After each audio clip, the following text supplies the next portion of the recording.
Welcome to the Israel Answers series, connecting Israel, the Bible, and you. Join Susan Michael as she explores timely issues and current events from a scriptural perspective to equip the Christian world with a balanced and biblical response. Be sure to subscribe for future episodes, which will ignite your faith and bring the Bible to life in your everyday world. Now, let's join Susan with your Israel Answers. Well, we're here at the 2025 National Religious Broadcasters, and I have with me someone who is almost like family. We've known each other for so long, been in ministry together here at the International Christian Embassy, Jerusalem, and that is David Parsons, our Senior Vice President and International Spokesman from our Jerusalem headquarters. So we're really excited to have you here, David. Thank you for joining us. Well, yeah, thank you, Susan. It's good to be stateside and here at the NRB with your whole team. I'm excited about all the folks that have come in to help here at your effort at the NRB. And the other 5,000 people that are wandering around. It's a really exciting event. Yes. So, David, I want you to introduce yourself to our audience. Tell them about your upbringing, your education, and how you got this calling to Israel. I grew up on the Outer Banks of North Carolina, barefoot on the beach. My grandfather owned a fishing pier. But from an early age, around 13, 14, the charismatic movement swept our area. My mother got dramatically healed. Miraculous healing of a cardiovascular disease. We came to know the Lord, even though we'd been in church before. We really came to know Jesus and filled with the Holy Spirit. And I knew from an early age, 13, 14, I had a calling to Israel. And there's various things that sort of, it gave me that understanding. But as I grew up and wanted to pursue it, I felt going to law school and the legal training was better than, say, seminary or anything else. And the Lord sent me to Wake Forest University undergrad and law school. In between, I sat out 2 years and visited Israel twice, stayed for a couple of months, got to know Israel. And it was in the Gulf War in 1991. It was the first war that you could watch real time on CNN and everyone in gas masks. I knew people there. I'd met them. I'd been several times to Israel by then. And I knew it was time to drop my law practice and go full-time as an advocate for Israel. I fasted and prayed, and the Lord first sent me to Washington. And I remember in those early years having dinner with you and George in Washington. And but I worked for a small Christian lobby for Israel for 4 years, from 91 through 1995. Then I learned the ropes, and by the end, I co-drafted the bill to move the U.S. Embassy to Jerusalem, and we got that passed. It wasn't exactly what we wrote at the start, but it passed and then became the basis. That was in 1995 you're talking about. That Yeah. was the legal precedent which no president had the guts to actually act on and actually move the embassy. But it was that bill that later Trump moved the embassy based on. Yeah, look, we worked hard on it. I wore out several pair of shoes on Capitol Hill walking around trying to get that passed. And it was 22 years. Who would have known back then that Donald Trump would be the one to finally have the courage and test it? And is the Middle East going to blow up if America moves its embassy to Jerusalem? It didn't happen. He did the right thing. And so that work wasn't in vain back then. And in my time in Washington, I got to know you and about the Christian Embassy. I knew it was time to move on, and I looked around. I knew some of the various pro-Israel Christian ministries then. There's so many. But I just felt the Christian Embassy had the highest calling. I went to the feast. I saw, it's so impressed with the global family. I know as an American, sometimes we get so focused on life in America and everything, but there's a whole big world out there that when you see the body of Christ, from all over the world, we have 90 branches or representatives, 90 countries, but we have a reach into over 180 countries. Almost every nation in the world has people that support Israel through the Christian Embassy. And that's a reason for us to be proud of the work that God is doing, because it's a truly international movement and an international global family of Christians who love Jesus and love his family. Yes. Well, being in Washington, D.C., it would only make sense that you were drawn to the ICEJ because we do have a type of diplomatic calling. Yes. It's governmental. Yes. We call it kingdom diplomacy. We're not there. We're not representing any government, but we are representing the Bible-based body of Christ around the world. And so it only makes sense that you'd be drawn. And I remember the day you called me and said, I'm ready to go to Israel now. And so when you moved to Jerusalem to work with the embassy, it was 1996, wasn't it? I first went in December of 95 before so this Christmas. Your 30-year anniversary. Yeah, yes. Wow. Yeah. Time goes by. Yeah, I worked for 3 months on the third Christian Zionist Congress, and that was the week there were like 5 major bus bombings in Israel, terror bombings, about 70, 80 people killed.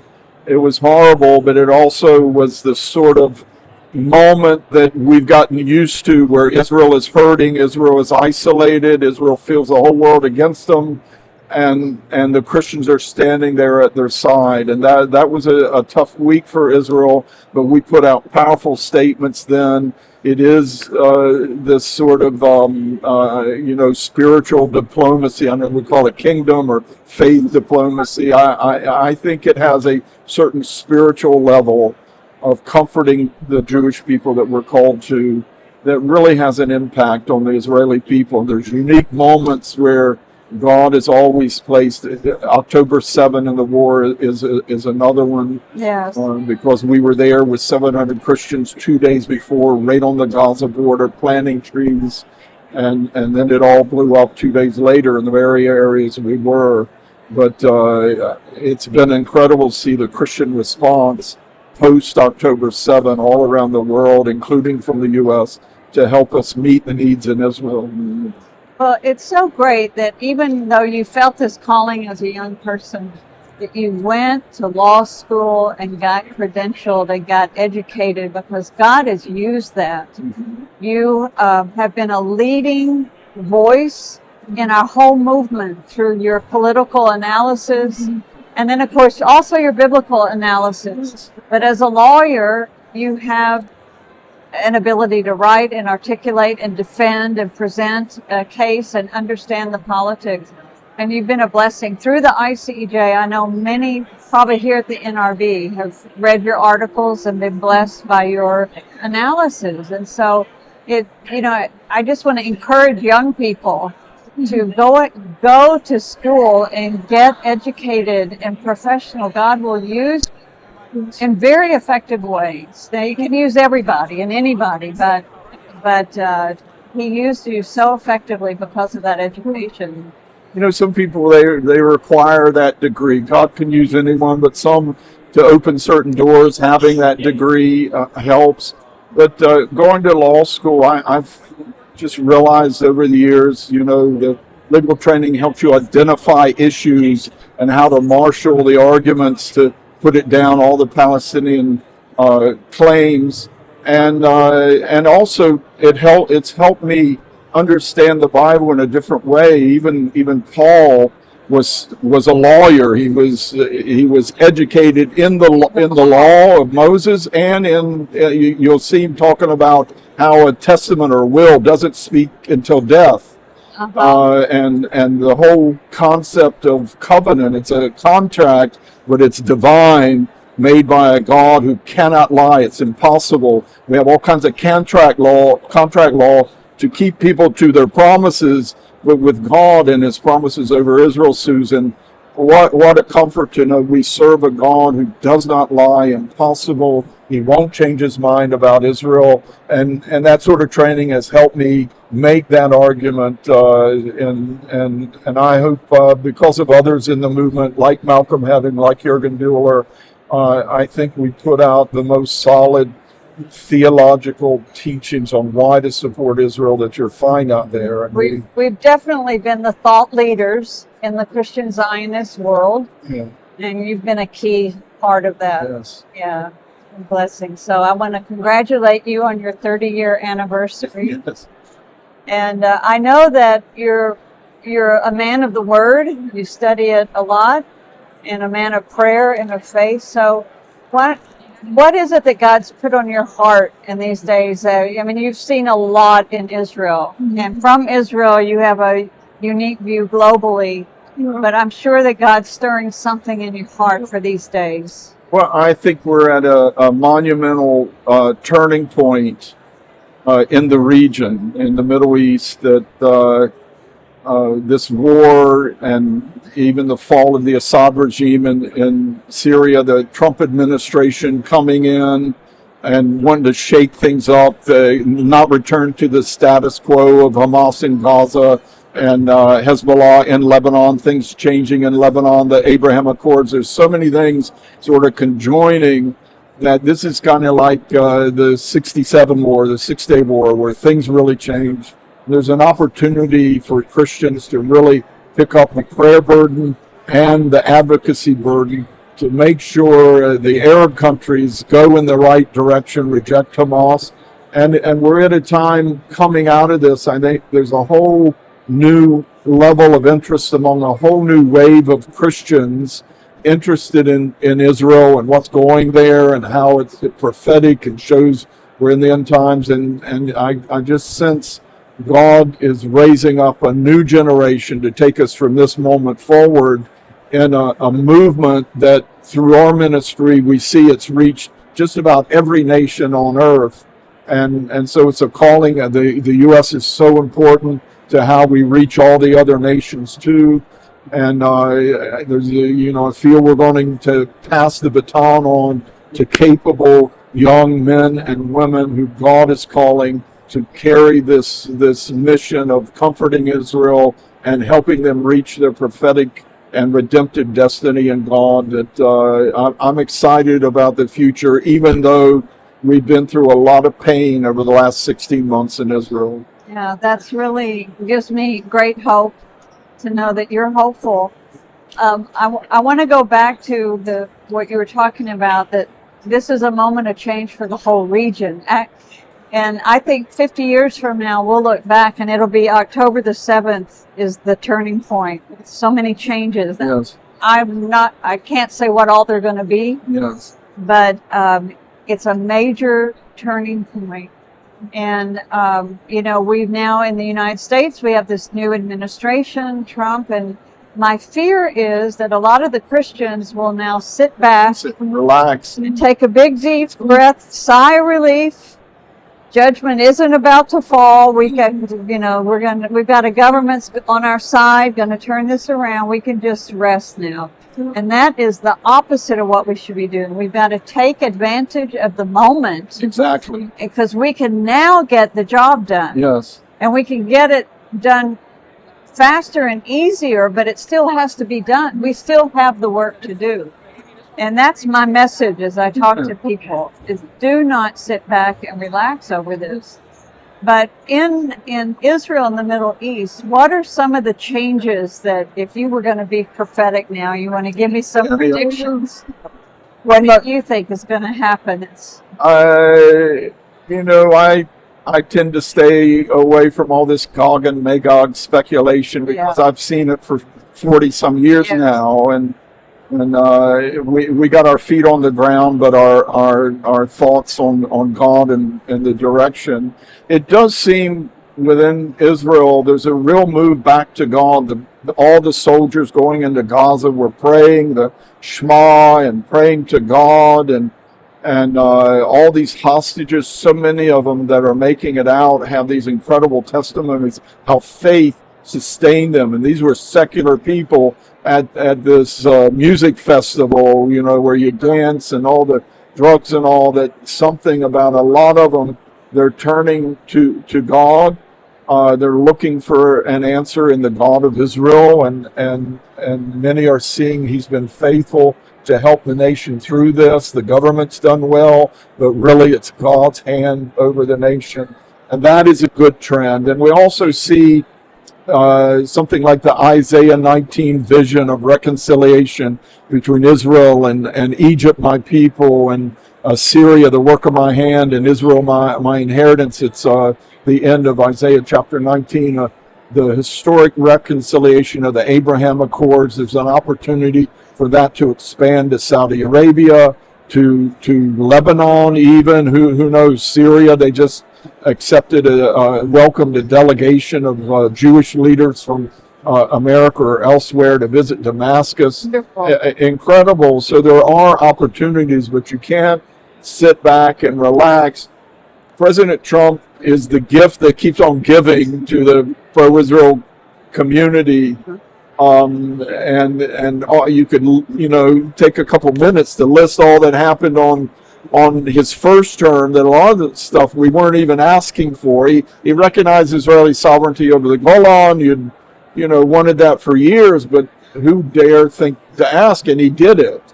And so there's an opportunity. We need to maximize this moment by showing support for this administration and all the pro-Israel people in it, like Pete Hegseth and the ambassador Mike Huckabee, who's coming, and so many of them, to stand with them and say, let's get as much done as we can to change the status quo in the region, for more acceptance of Israel.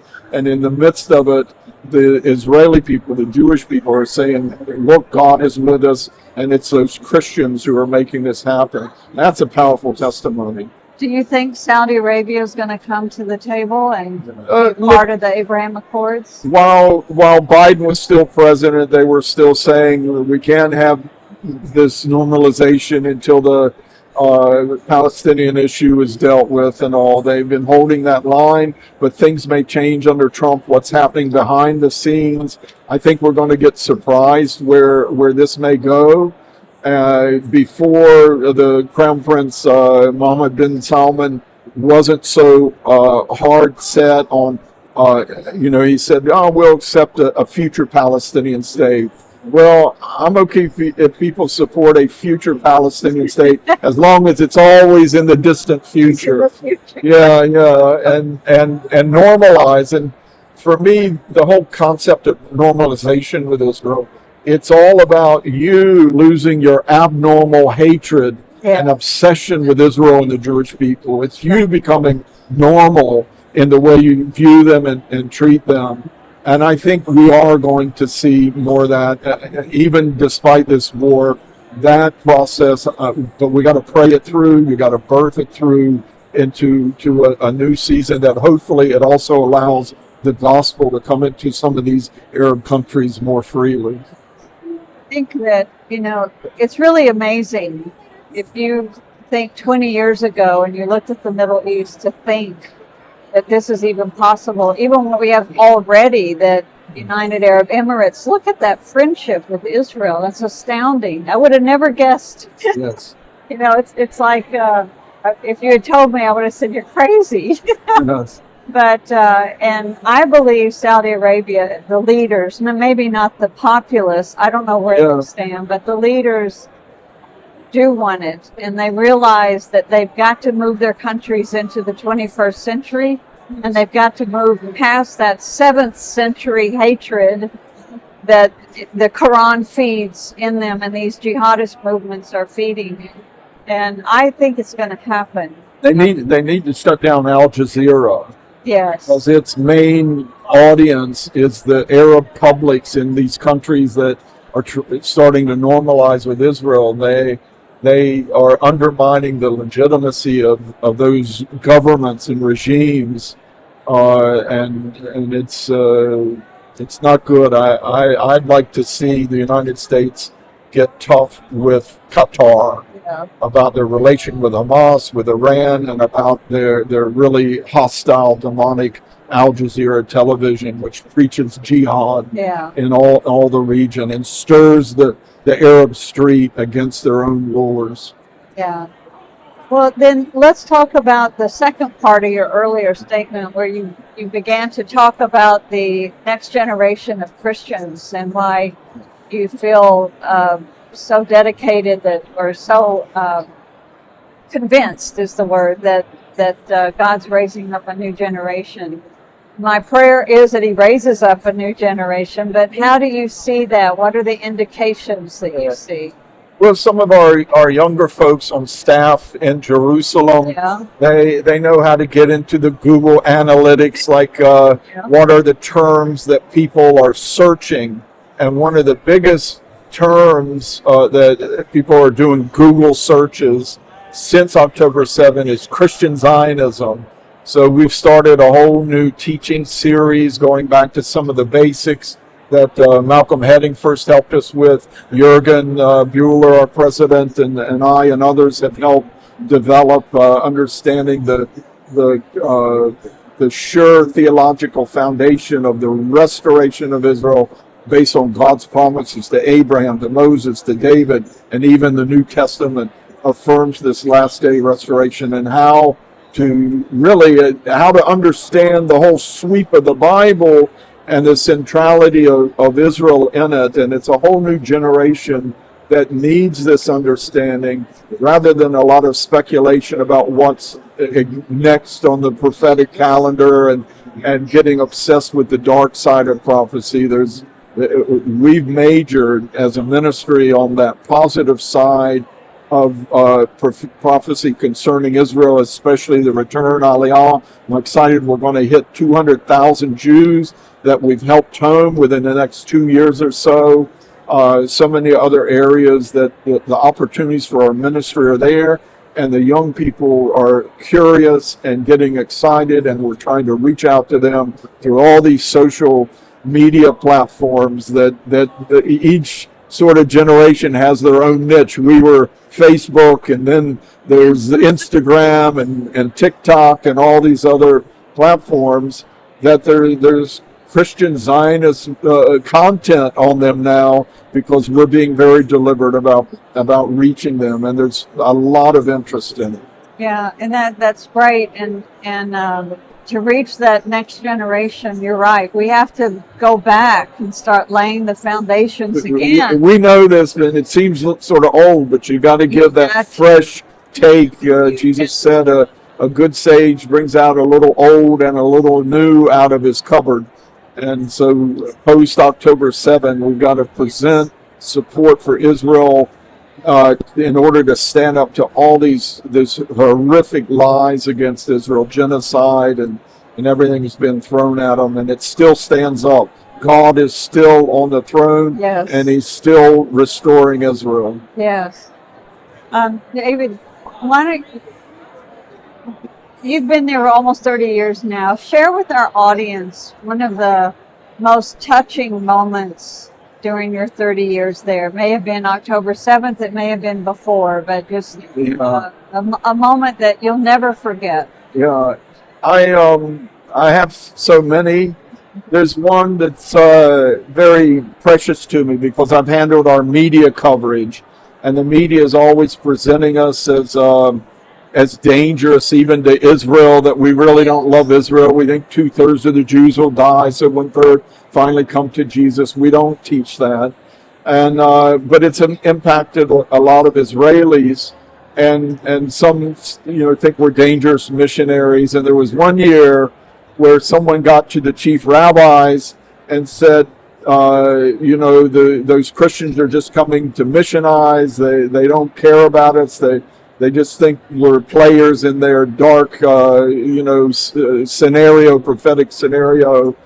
And so the chief rabbinate banned Israelis, Jews, from coming and being a part of our feast or watching the Jerusalem March, which at our Feast of Tabernacles, we walk through the streets of Jerusalem, tell the people of Israel we love them. And here, the chief rabbinate says no Jew can be out there watching them. We had the largest crowd ever, probably 400,000 Jews, more of the ultra-Orthodox. Curiosity got the best of them. They were out there.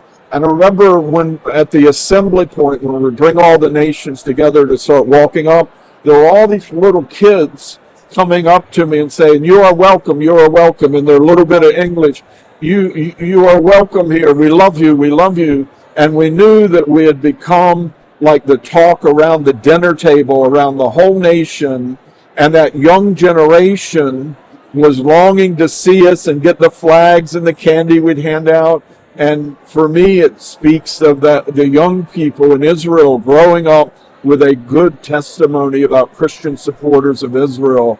And that to me, I can hand the baton off to other Christians, knowing hearts are, this young generation in Israel is also prepared for this unique relationship between Christians and Jews to welcome the Messiah one day. That's because for 45 years we've been there showing up. Yes. Day after day, year after year, Yes. doing that Feast of Tabernacles, the march in the streets of Jerusalem. And the Israeli people just love it. They love to go out and watch that parade come by of all the nations, all these Gentiles that are in the city for the Feast of Tabernacles, wearing their national costumes and their colors.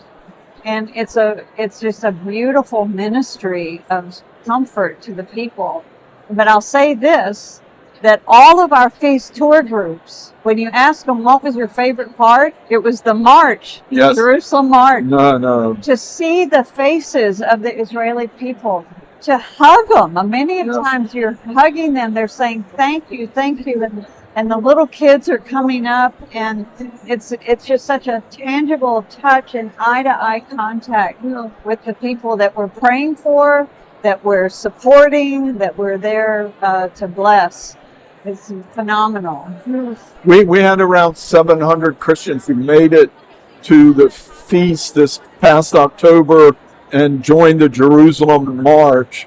50-some nations in the middle of the war, when all the flights from America were canceled. Europe Aviation Authority said no one's to fly to Israel. People made it in, and this coming October 6 through 10, our feast, we're going to do the Jerusalem March again. No better moment to reach out to the Jewish people and tell them you love them, you care for them, you pray for them, than joining us at the feast, and especially the Jerusalem March. It's going to be good this year, and we're giving a discount price to help people make sure people can afford it and come. It's a special solidarity, and we hope victory tour to Israel this year at the feast. I'll tell everyone, it's the best time of year to go to Israel. Yes. It's the only time of year that you can not only tour Israel, but you can experience the Feast of Tabernacles. And the people. And the people, yes. So we've restructured it this year so we could get the price down to allow more people to come. So we hope that we'll have a good number of Americans there. Amen. Representing our country. And we're doing a push to actually get every state represented. Yeah. And because we know that it'll bring blessing back to America, and it'll bring blessing back to those states. Yes. So, well, David, we just thank you for taking time today to share your story and what God has put on your heart. And we want to thank you for your life of service to this ministry and to the people of Israel, and for the leadership that you brought to the movement. So thank you. I'd say the same to you, Susan, all the faithful service of all the many years serving the Lord in this ministry. It's been an honor to work with you. Oh, thank you. We hope you have enjoyed this episode of Out of Zion with Susan Michael. Be sure to subscribe to Out of Zion now on Apple Podcasts, cpnshows.com, YouTube, or wherever you like to listen and learn. Out of Zion with Susan Michael is a production of ICEJ USA, all rights reserved.